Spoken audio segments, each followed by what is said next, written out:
सोलापूर शहरातील ठराविक शिवप्रेमींची बैठक तिथं बोलावली होती। अनेक शिवप्रेमींनी तिथं सूचना केल्या।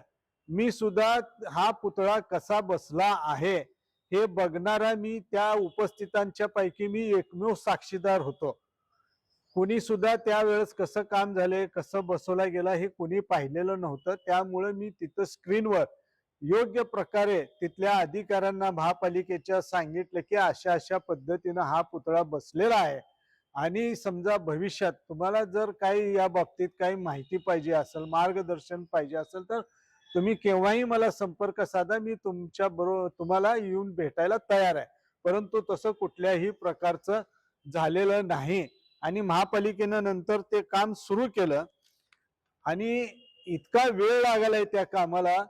अनेक महत्वाच्या घटना झाल्या, शिवजयंती झाली, आता परत दुसरी शिवजयंती 2026 ची यायला आलेली। पाळणा कार्यक्रम सुद्धा तसाच पडदा लावून केला गेला।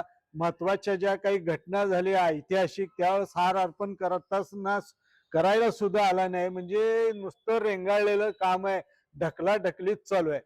आता परवा काही संघटनांनी महापालिकेला हा जाब विचारला तेव्हा त्यांना सांगण्यात आले की 10 जानेवारीला कसल्याही परिस्थितीत आम्ही पुतळा करून तयार ठेवू आणि अशा पद्धतीचं ते पत्र सुद्धा त्यांच्याकडे दिलेलं आहे। परंतु ज्यांनी पत्र घेतलं किंवा त्यांच्याकडून शब्द घेतला ते गप्पच राहिलेत। मग का गप्प राहिलेत ते मला काय माहित नाही। अशा पद्धतीनं हे एकंदर परिस्थिती आहे। मूळ चबुद्रा जो होता छत्रपती शिवाजी महाराजांचा, त्या चबुतऱ्याची फक्त डागडुजी केली। अत्यंत धोकादायक प्रकार महापालिकेनं इथं अवलंबलेला आहे। कारण चबुतरा आहे तसाच ठेवलाय, डागडुजी केली आणि महाराजांच्या कडनं नुसते पिलर उभा केलेत, स्लॅब घालून जागा पुढे थोडी वाढवली, बाजूला थोडी वाढवली।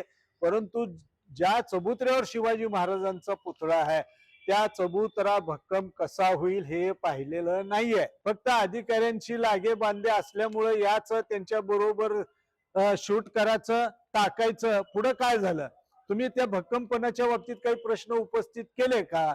कारण शेवटी तुम्ही पण शिवप्रेमी आहेत, मी पण शिवप्रेमी आहे। हे काम होणं अत्यंत महत्वाचं आहे। त्या बाबतीत आपण काय केलं का हा एक विषय आहे। आणि आता जे तिथं मटेरियल वापरलेलं आहे अतिशय लो क्वालिटीचं मटेरियल वापरलेलं आहे। वाळूमध्ये काम व्हायला पाहिजे होतं, वाळूमध्ये काम झालेलं नाही। सगळं डस्ट का क्रश काय म्हणतात त्याच झालेलं आहे।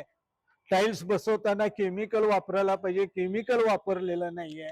अशा पद्धतीचं हे काम चाललेलं आहे। हे सगळं बघता असं वाटतं की आता एखाद्या महत्वाच्या या क्षेत्रातल्या कन्स्ट्रक्शन क्षेत्रातल्या एखाद्या संस्थेकडून या कामाचं ऑडिट होणं अत्यंत गरजेचं आहे।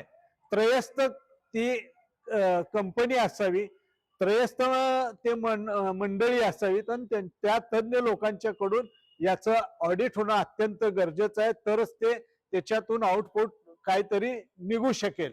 आणि अशा पद्धतीनं हे राहिलं तर सगळे शिवप्रेमी महापालिकेच्या विरोधात, संबंधिताच्या विरोधात लोकशाही पद्धतीनं आंदोलन उभा केल्याशिवाय राहणार नाही।